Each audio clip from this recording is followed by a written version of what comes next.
MMA has some really weird rules, and I feel like we don't see a lot of them. I still have to use it. One of them is you're not allowed to put Vaseline on your body. I guess we're about to find out why.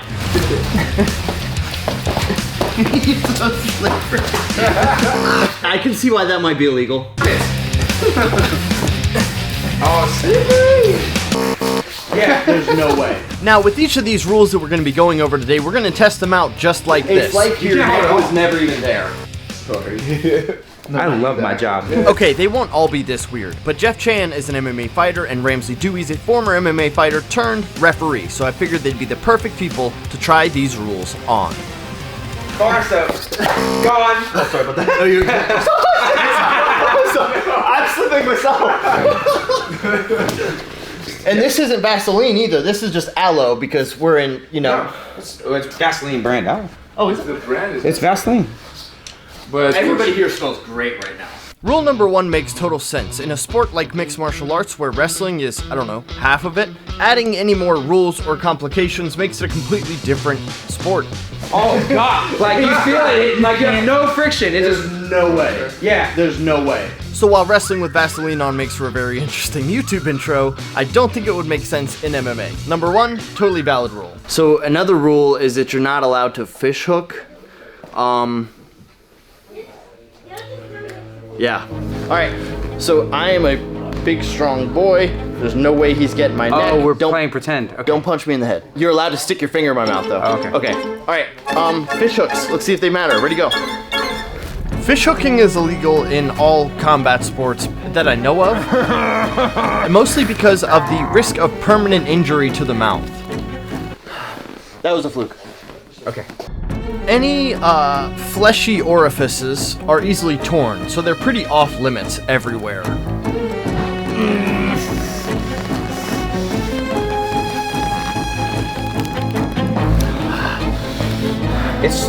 Is it gross? It's not unpleasant. It reminds me of home. You know, I've been gone from the house for a long time, so come here, come back in. Don't do it again. rope me in. Let's go again. Don't rope me in. Now try to resist more. I don't feel like you're trying to resist at all. Okay. My neck's too big.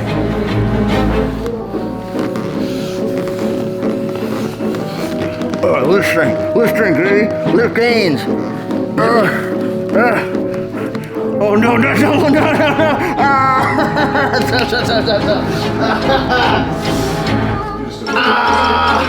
You freaking chokered me. I have more space. Wow, this is amazing. I wonder if I can sing better. That hurt really bad, actually. Yeah, for real.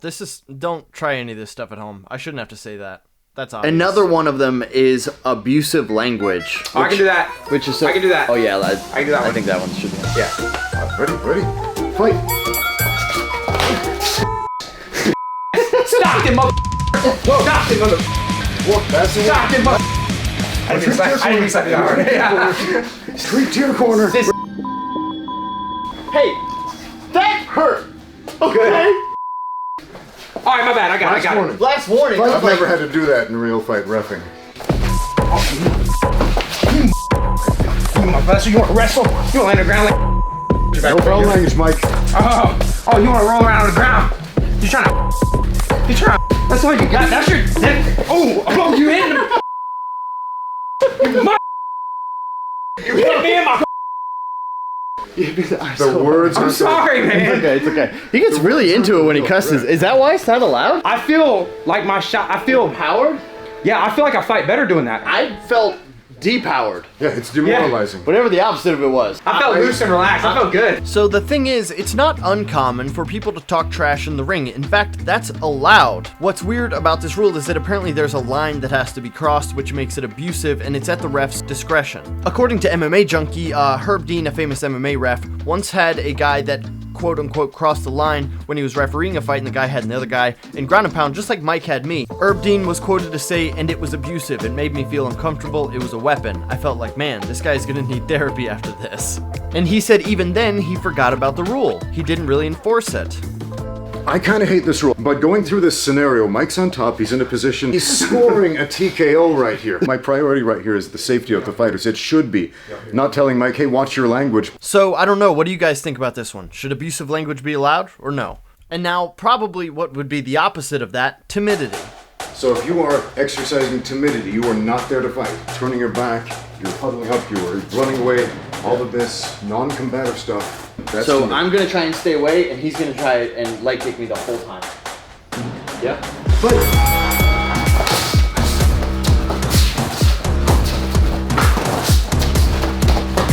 To be honest, I'm the one who likes to run away. Stand range, keep long, run, keep the distance. Then when they get range, I crack, I move back. Just running and keeping your distance. I want to be just outside your jabs.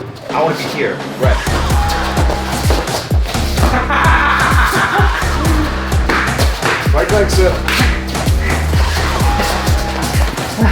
Right back, Seth. I won't.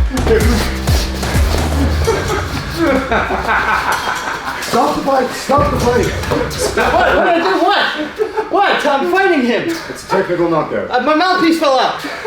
Like I want to be the inch away, but Yeah. any further. So again, if you're here, you extend your arm. Okay. If I'm coming now, I think this is about running. Okay. So I want to be just outside. That's my. Being in a zone where you can't even attack me. Technical knockout. Why is that not allowed? This is rigged. Look, if the referee comes in between the fighters and he's waving his You got arms, in my that means way. it's over. That means Do it's I over. look? I'm fine. Okay. This is actually a good referee exercise. Yeah. Do people do this? It happens. Running away, people, you know, you have to know when to call it a TKO when a guy's not there to fight.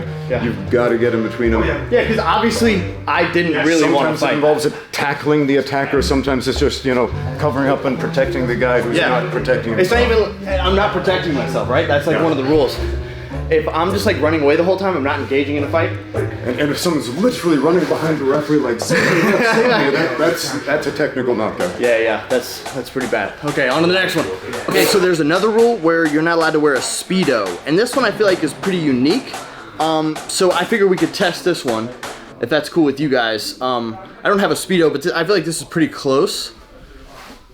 All right, I mean we don't have to. What are you doing? Okay, perfect. Just so you know, I was wearing pants. The next rule that we're going to be talking about is the grabbing of the gloves. Okay, not like glove that. grabbing. Why can we not grab gloves? We can grab our own gloves. Why can we not grab his gloves? Can you grab your own gloves? In jiu-jitsu, you're allowed to grab the gi, Like you can do it. but in MMA, you're not allowed to grab the equipment. That's surprising. Why is that? Not this.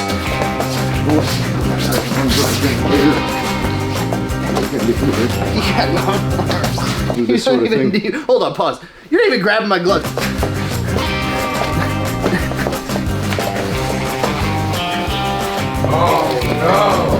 No, I can't. That's terrible. If I can get my hand in here, Yeah. this gives me an extremely powerful grip. Yeah. Like better than wrist control, so much better than wrist control.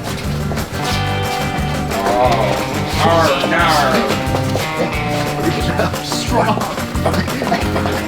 Can't block with the right hand. This stuff happens all the time. Let's say Mike's the ref over here, and I know I've got a good grip on my right side. So I'll wheel Seth around over here, so Mike can't see it. Look real close. It's right there.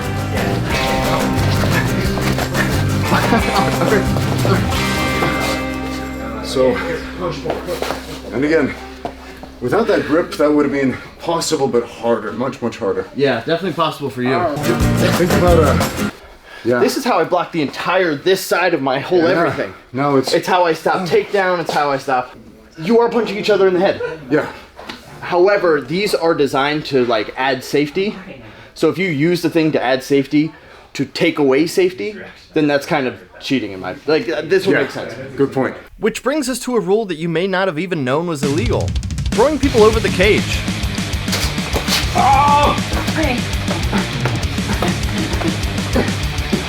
We gotta go the other way. We gotta go this way. I think if you could do this to somebody, Ramsey, I think you should win the fight. Like, this shows complete dominance and ownership over the person. Right. It I mean, does. why is this even a rule? There is the safety issue, because let's imagine you are not being so nice to Mike and you just fling him out there and he lands on a non-padded Right, surface. like He this. lands on the judges. Audience in general. Some hard steel, concrete stuff out there. He might fall over the edge of the platform because these cages are on raised platforms generally. Yeah. So, yeah. Sorry, my arm's kind of getting sore. You okay there, Mike? In the UFC, at least, pretty much the whole deal with this is that Tank Abbott tried to throw somebody out of the cage, and they weren't a big fan of it. They didn't think that should be a thing. That was like the whole reason this rule was created. And it's probably fair. So the next one would be soccer kicks. For some of you guys, that would be football kicks. Luckily, if you think that, you probably don't fight. In this situation, we're going to refer to a soccer kick as any kick to a grounded opponent. Like anything but the bottom of your feet are touching the ground. Or sometimes even worse, the soccer kicks like my head's a soccer ball and it's on the ground. Go ahead, Jeff. And that would be unfortunate, but it's weird because like if you're already fighting, what's the difference between you getting kicked in the head like here and then if you're on the ground? But like, I imagine that if I'm standing and I hit my body once, if I'm lying down, my head is like, It's kind of stuck in one place. So I've done this and I've tested the power on what the difference is, and it's really not that different. I think it's like a public perception thing. Okay. But I think Ramsey would know the truth. Pretty much all of the rules of the UFC were penned by a boxing commission. Many of them, most of them, are boxing traditions imported into a completely different sport. It's kind of security theater. This, Right. it's a little too much like a curb stomp. Your head doesn't go anywhere. We can kind of like visualize the skull inside the head being like, But I've actually fought under this rule set that allows head stomps, soccer kicks, etc. When I first started fighting in China, it wasn't as game-changing as you think it is. With very few exceptions, it happens at the point where the referee should be stopping the fight anyway. It's like crashes at NASCAR. Everyone's like, oh, that's what we want to see a crash. And then they crash and they're like, oh God, I did not want to see that. So I think the consensus would be that this has to do with public perception and conceived risk. I think for almost all of these, it's a combination of two things, either increased likelihood of damage or perceived risk, whether or not it's actually more dangerous. Combat sports have to go through a series of legislation and they have to be aired on television to make ends meet, to make it worth their while of throwing these fights together. So what do you guys think? Is it worth having these rules to keep the fighter safety and the popularity of the martial art, or do you think you should just throw it all away and see what happens? I don't know. I do know though that you should subscribe. Do it. For real. Do it. Do it. Do it.